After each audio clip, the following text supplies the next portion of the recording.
trap line with dog team. He usually kept about 22 dogs plus puppies, and each one of his dogs would eat one dehydrated salmon a day, so you can imagine how much salmon we had to harvest for the whole team for the whole winter's use. And that's not even including the salmon that we put up for ourselves. But I remember many days my father would move around the fish wheel till he hits a good spot next to the cut bait where the salmon tends to run pretty strong. Some days he would even have to turn off the wheel. We could catch up to a couple hundred salmon a day, and when we're catching that much salmon, everybody kind of stays busy. Okay, now this one on the table that you're going to operate on, what species is this guy? This here's a chum salmon. We also have a nickname for these guys. We call them the dog salmon.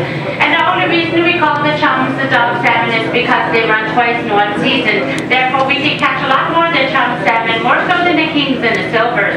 So it makes sense for us to use these for the dogs.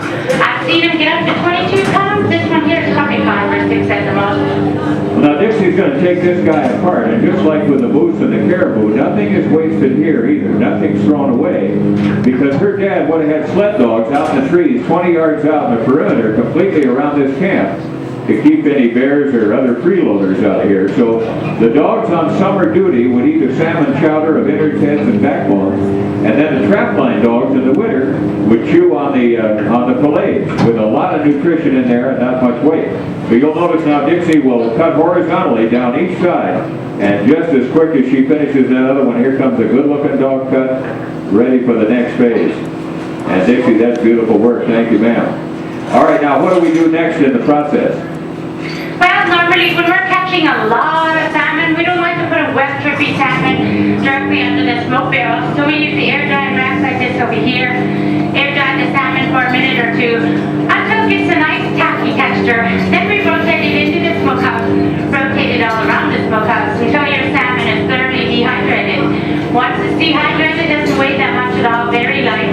This is really important when my dad goes on a long trap line trip. The weight of his sled is important.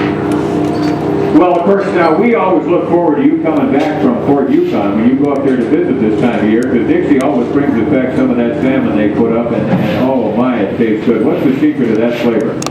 When we make salmon for ourselves, we're really picky about how we fix it.